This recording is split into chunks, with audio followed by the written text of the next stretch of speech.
Today on Investigate TV Plus, a package stolen from a clinic with nationwide ties reveals a patient privacy breach. It's very frightening that somebody would run off with a box like that with laboratory tubes. We uncover how critical information ended up strewn across a parking lot and the steps being taken to protect patients.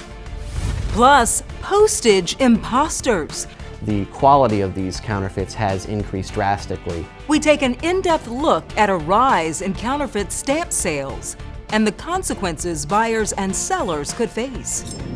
Then parents receive life-changing news. Their sons have a rare and deadly disorder.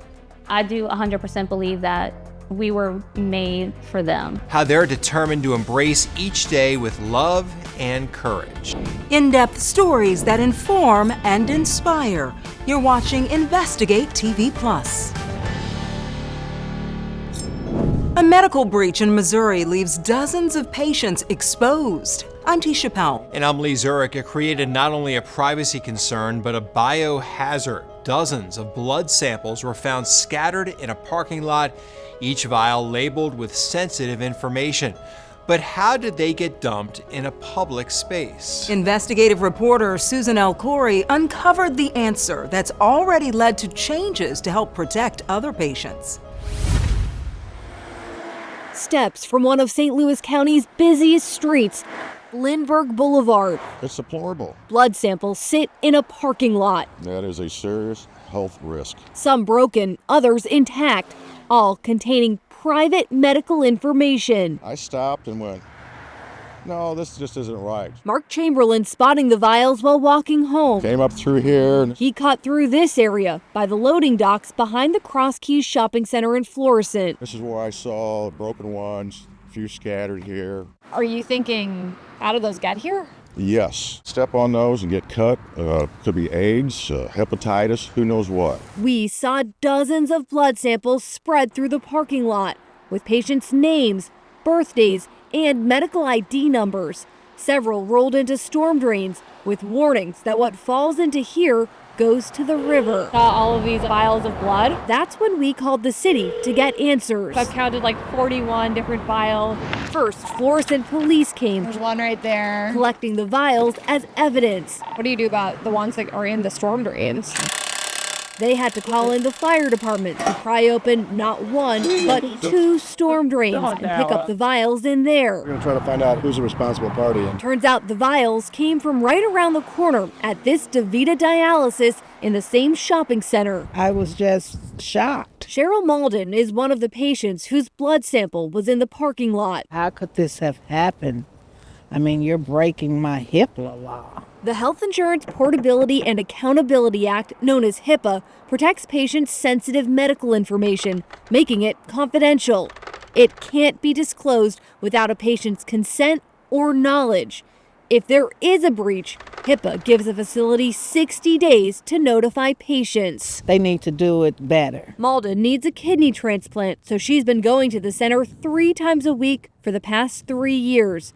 She says they do routine blood tests, but no one told her about the missing vials. What is the procedure? Why you guys didn't inform the patients that this had happened? You should have sent a letter out or something. Maurice Holtzclaw is another patient who we talked to days after the discovery. Has anyone from DaVita told you that your blood was found out on the street? No, nobody told me anything. Like I said before, I'm just hearing it from you. He was so upset, he called the clinic. I just wanted to find out what was going on. An employee told him the blood samples were stolen during their typical shipping process, which involves leaving a box with blood samples outside the clinic for a delivery driver to pick up. DaVita believes someone stole the box while it was sitting outside and trashed it when they realized what was inside. Do you think maybe you should upgrade the way they transfer these samples? It's clear crime is an issue here and DaVita knows it. Employees put up these signs asking people to stop breaking into their cars. We keep asking the clinic why they thought it was a good idea to leave out a box with patients' blood and medical information in the middle of a shopping center. No one here will talk to us. DaVita is an international company operating in 11 countries. In the U.S., they run more than 2,500 dialysis clinics, including dozens in the metro area. The Florissant Center told us to call their spokesman. We were calling in regards to some blood vials. In a statement, he explained they're still reviewing what happened and we are deeply concerned about this criminal activity. Our team is entrusted with protecting the confidentiality of the health information of our patients, and we take that obligation very seriously. We've taken steps to reduce the risk of future foul play by changing the way we secure shipments awaiting pickup. It's very frightening that somebody would run off with a box like that with laboratory tubes. Investigator for the Missouri Department of Health, Jason Hollinsworth, is taking on this case. We're going to see if they became aware and what they did to investigate and what they did to prevent reoccurrences and everything. Is this a typical shipping process? It is a typical shipping process, but the problem that occurred is not typical. Missouri has no statewide requirement for shipping blood samples. Each facility sets their own policy, which is then reviewed by the State Department of Health. But this case raises questions if that should change. It needs to be a safe process, and we are definitely going to be evaluating that. DaVita says it is changing pickups, and our cameras saw a delivery driver getting a package inside the clinic. It's a shame. Patients like Cheryl Malden believe this discovery was preventable. I'm glad that you were able to contact me and let me know what has happened and transpired, because this is terrible. Upset, nothing can undo the violation to her privacy. DaVita said 24 patients were affected, but hasn't said how many vials were stolen or whether they have all been accounted for. 2 separate investigations were launched in this case. The Missouri Department of Health found the facility did not violate any policies, but said they will consider changes to how medical samples are shipped in the state.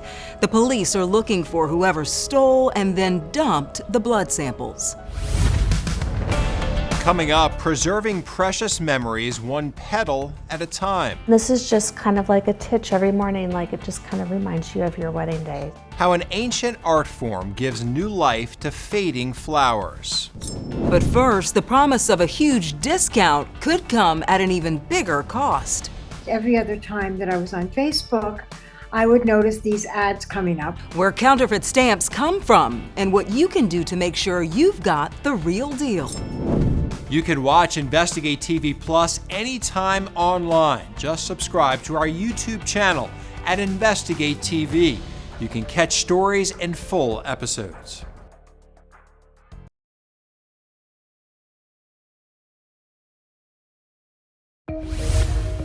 The U.S. Postal Service warns they're seeing a rise in counterfeit postage stamps being sold online. And many of these stamps are produced outside of the U.S. And in 2023, in just one case, Customs seized $2.5 million in counterfeit stamps from China. Investigative reporter Carice Jackman spoke with the federal law enforcement arm of the USPS about how this postage scam impacts people and post offices nationwide. If there's one person who cares about the success of the post office, it's Madeline Austin.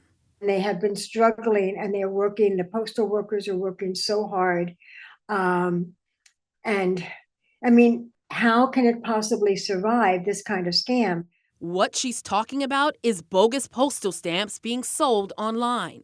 Usually, at least every other time that I was on Facebook, I would notice these ads coming up. You can buy discontinued stamps at a lesser price. Click here. Austin says the stamps look so much like the real deal. A lot of people would go out of their way to buy the stamps. And so I don't know what the answer is, but I do think it needs to be investigated thoroughly and the public needs to be aware. It didn't take our team long to find stamps being sold online. After a quick search on Facebook, we noticed several groups advertising postage stamps. We've seen large discounts of up to 50% offered on some of these fraudulent listings. That is a big red flag. Michael Martell is a U.S. Postal Inspector at the Postal Inspection Service in Washington, D.C. They're the law enforcement and security arm of the Postal Service. That is the postage that she received. We showed him the counterfeit postage stamps Madeline Austin told us about. Counterfeit stamps, as you can see here, they come in a variety of colors and designs, and these aren't coming from the United States.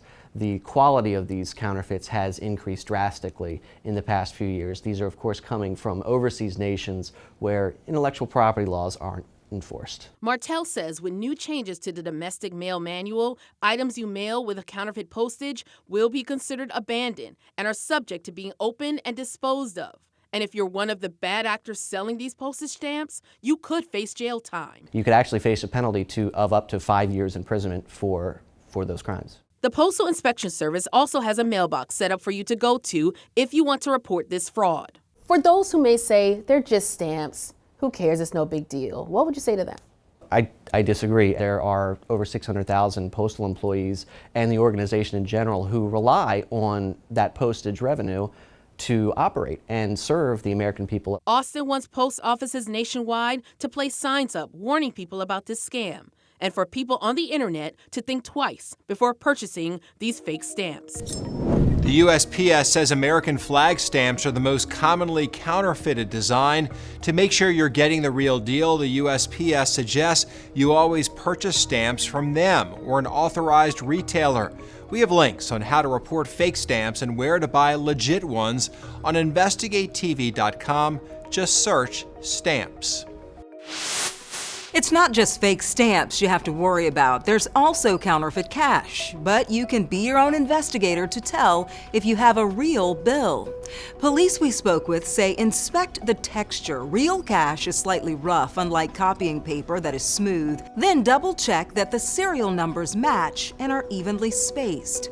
$100 bills also have a special line. You can kind of feel it.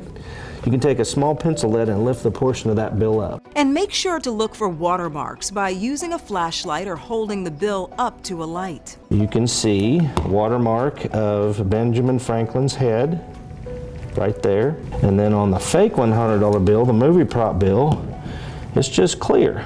If you own a business, plan to host a yard sale, or want to sell an item on Facebook Marketplace, police suggest that you be on the lookout for these two tactics. Someone might try to hide a fake bill in a stack of real ones, or the crook might ask you to break a fake $100 bill in order to get real cash back from you.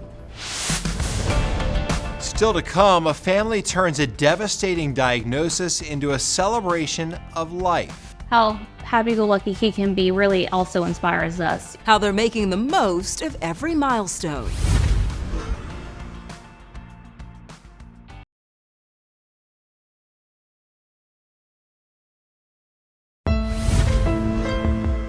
A Louisiana family faces unimaginable odds. Two brothers, both diagnosed with an extremely rare and fatal genetic disorder. But their parents fight to give their boys the best life possible. Reporter Meg Gatto shows us how they're inspired to live each day to the fullest. 11-month-old Yura Sheremy is a beautiful, blue-eyed baby boy, full of life. He is definitely the goofball. Who can stand and is on the cusp of walking. We're hopefully to see him walk for sure, so we could at least get to see it for a little bit, you know. Alexi and Cruz Sheremy say it may be one of the only times they'll see their little boy mobile, standing on his own 2 feet. We know what's gonna happen in the end. The parents say time is not on their side for Yura or their older son, Kai.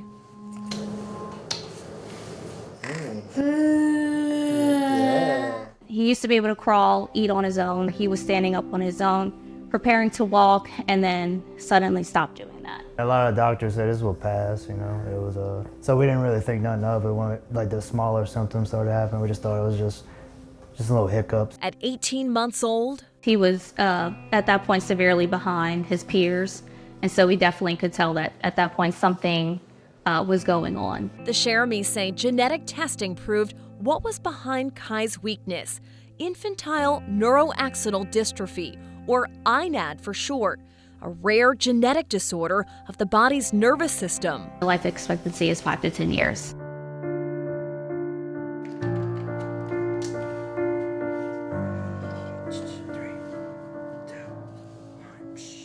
the first year of his life, you imagine this whole future, and just in that moment, everything is completely shattered. INAD is caused by defective genes passed on by both mom and dad.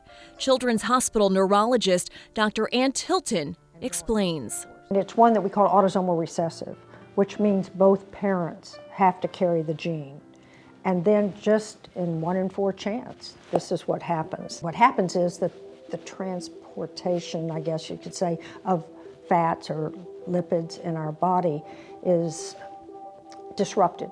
And because of that, the nerves are affected. It not only affects just those long nerves, but also affects your cognition, your thinking and development. It starts with regression, so whatever skills they do have at that time, they slowly lose. Eventually, no movement, no physical movement, loss of all mental abilities, seizures, blindness. Grappling with the thought of their firstborn dying before he becomes a teen, the Cherami's attention then turned to their unborn. At that time, I was also 38 weeks pregnant with his brother Yura, so we knew at that point that we might have 2. And so, it was just a very surreal experience. When Yura was 2 weeks old, the Cherami's say he underwent genetic testing, and doctors told them he too has the terminal disorder.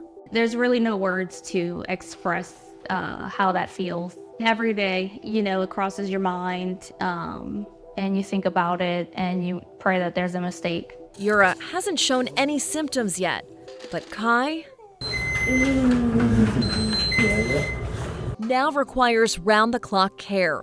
He can't talk, sit up on his own, stand, or swallow, and he's losing the ability to hold up his head. The couple says Kai's in physical therapy and on lots of medication. He would scream 3 or 4 hours till he went to bed, and he'd be up to like 3 or 4 o'clock in the morning. Despite it all, Kai's personality still shines through. He is still able to look at people and recognize them and smile. Kai motivates his parents to keep going. How happy-go-lucky he can be really also inspires us. If he can go through what he's going through, we got this. The Cherami's say they've exhausted all of their tears, questioning why them, why their kids.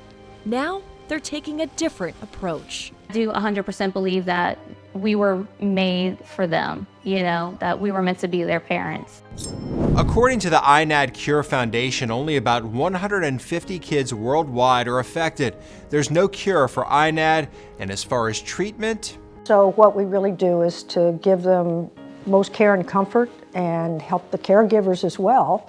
So that may involve everything from mobility equipment to just discomfort and other things that might make their care in the child's life more comfortable. As for the Cherami's, they say their next step is to get a mobility van to take their boys to and from medical appointments. Gosh, so many thoughts after watching that story. Yeah. Obviously, such strong parents, though. Yeah, absolutely. And they are making the most of the time that they do have and remaining positive. And that's good to see. It definitely is, yes. Up next, turn big day bouquets into works of art. How you can keep your favorite flowers forever in bloom.